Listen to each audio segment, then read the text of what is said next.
G'day to all my friends and family, and welcome to this episode of Jim's 5am Club. It's late afternoon. I'm up here at Nelson Bay,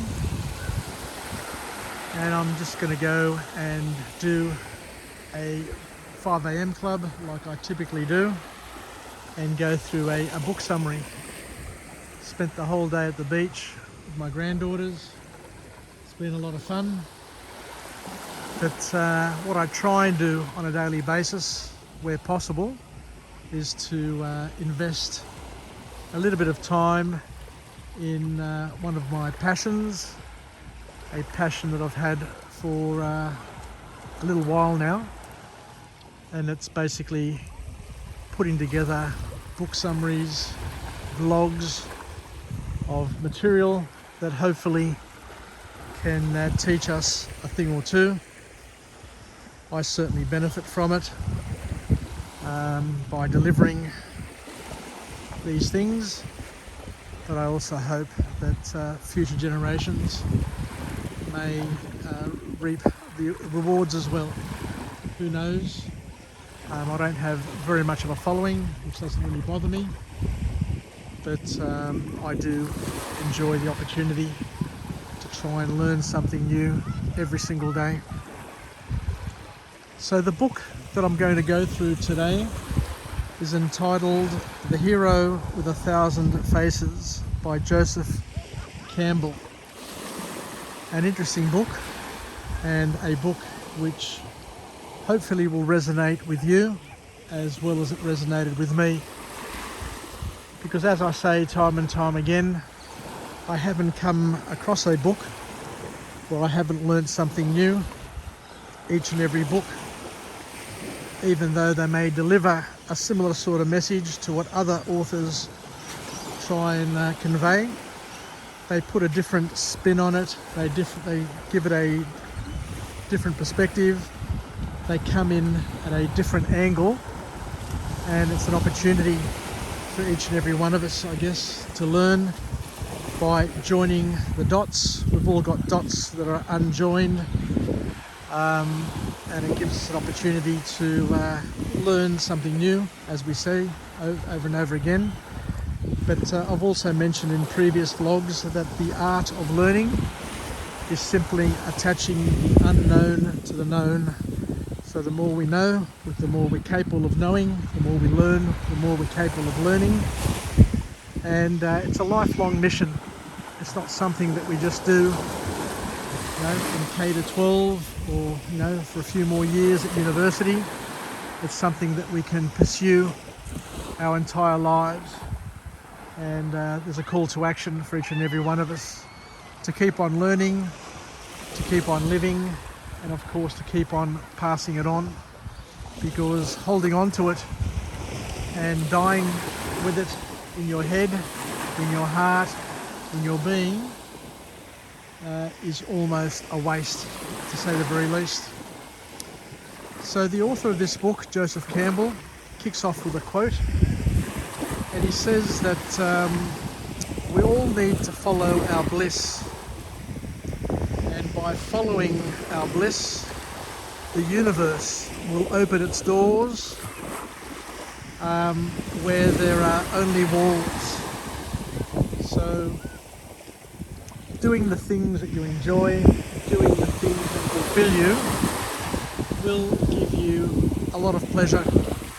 So we're called upon to pursue the things that we want in life, as long as we know what we want, and the benefits will flow, according to the author.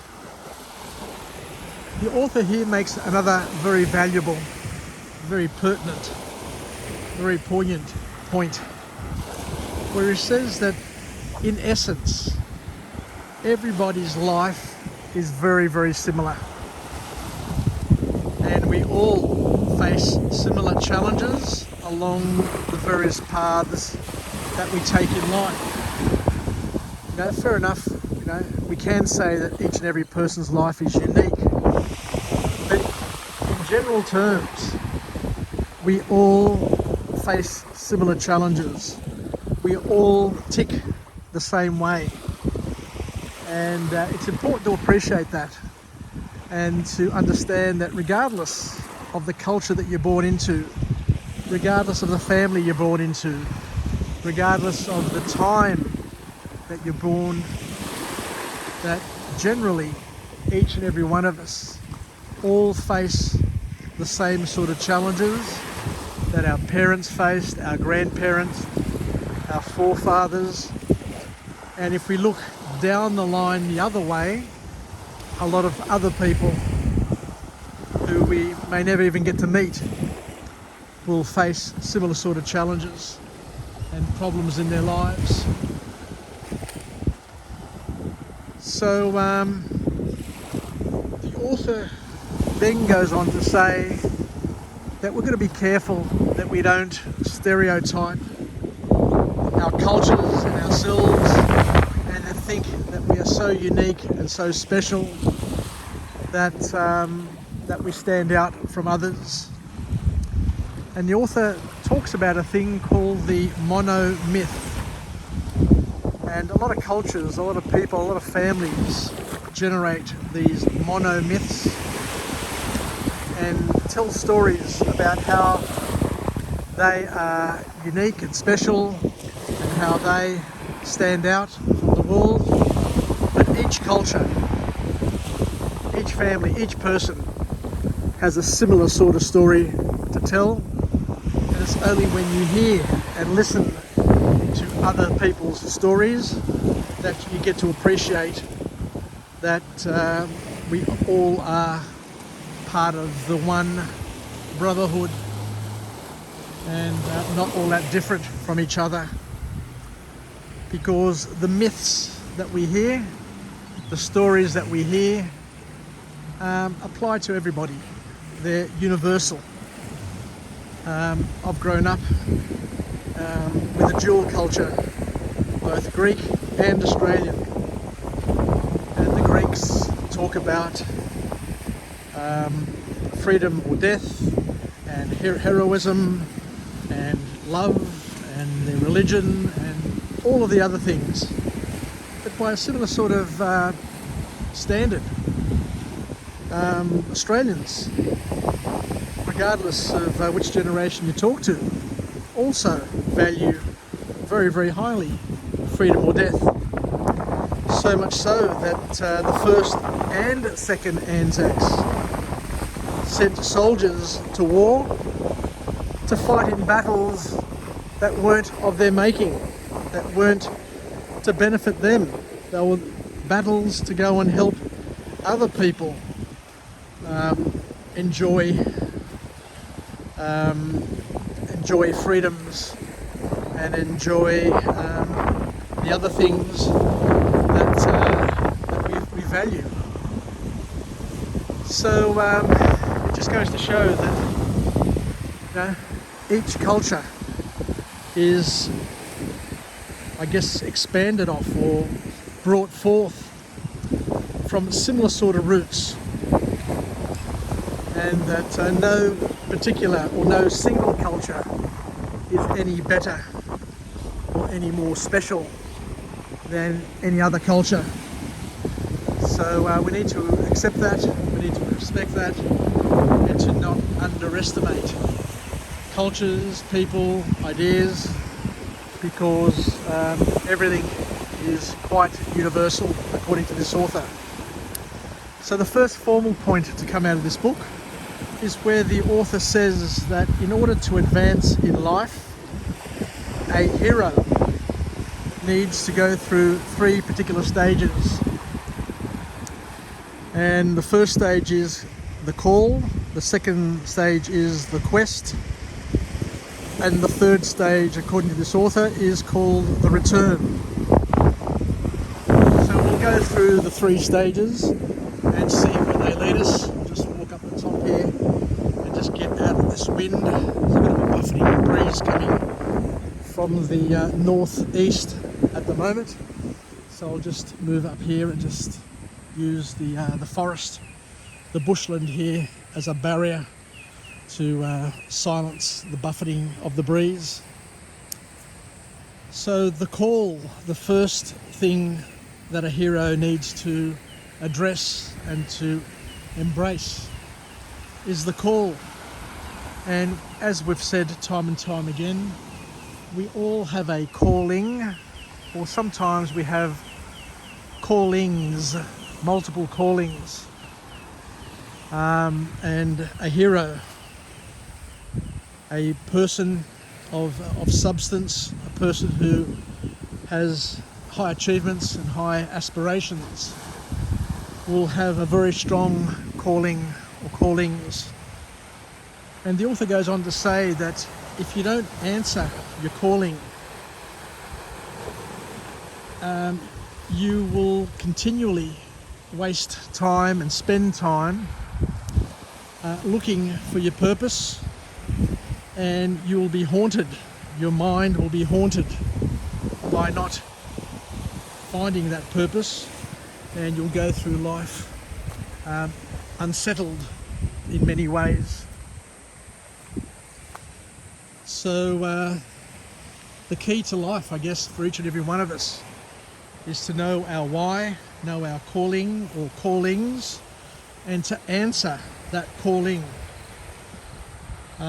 Because your calling will be persistent. It'll come to you in a heartbeat, but it will persist. It will keep on calling you. It will keep on stirring you. It may even continue to just irritate you until you take the necessary action, according to the author. So we need to understand that you can't go back once you commence your calling, or once you're drawn to your calling. So the author here is saying that we need to find our purpose, and once you find your purpose, then you'll be set on a path, on a journey, on a adventure, on a quest to try and do whatever you can to achieve that particular calling. But as with every calling, you need to go outside your comfort zone, and it will feel difficult, and you will be fearful, because it will be a transformational experience. But in order to transform, you need to change. In order to change, you need to act. In order to act, you basically need to do things that you haven't done before, that you're not sure that you're capable of doing, and to basically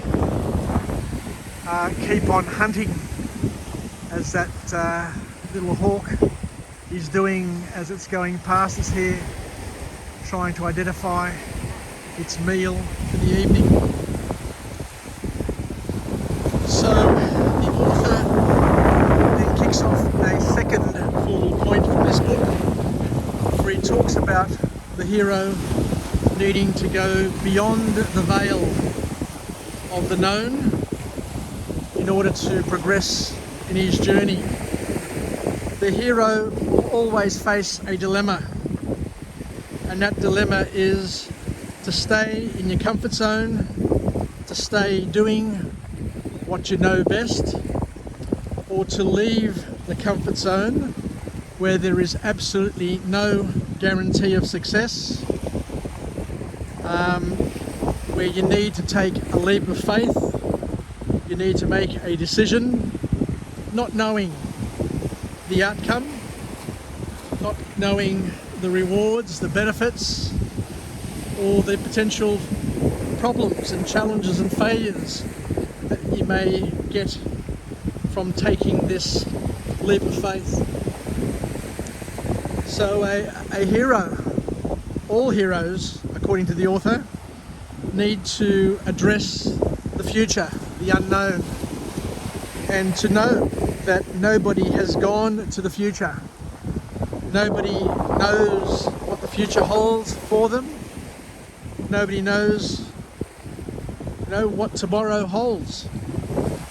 and they need to be able to deal with the unfamiliar, the unseen, the very, very different things, and they need to go on a quest feeling blind, with no clue what is coming next, and with no map to guide them. But the comforting thing for each and every one of us is to understand and to know that the wow, the rewards, the excitement, the fulfillment sits outside your current comfort zone. And to know that you need to go on a quest, you need to go on a journey, just like Odysseus did in those epic books that Homer wrote, those epic poems. We need to go on our odyssey. Each person needs to go on their odyssey, and the author here calls it a quest. Not knowing where you're going, not knowing what you're going to find, not knowing if you're ever going to come back, and not knowing if you're going to survive. But one thing for sure and for certain, you will be changed, you'll be a bigger, better, a different person. And when I guess you look back in years to come, you will have a lot more experience, and you'll have met a lot more people along the way, and hopefully have achieved some magnificent dreams and achieved some massive goals. But you need to take that step, you need to take that first step, and you need to go to push into the unknown, knowing that you're going to have sirens, you're going to have people calling you, trying to distract you from your journey, and causing you grief along the way. But with each challenge that you face on your quest, in your journey, what you're going to do is you're going to learn something new that's going to no doubt assist you and help you to get to the next path, to get to the next challenge, to equip you, to provide you with momentum, to be able to be in a better position to continue going and growing. So we need an open mind, and we need to trust our inner voices, according to this author, and to know that whilst keeping an open mind, there is also the big risk that an open mind which is not guarded, which is not focused, which is not protected, which doesn't know its why, could also be the dumping ground for other people's rubbish. So keep an open mind, but keep guard to your mind.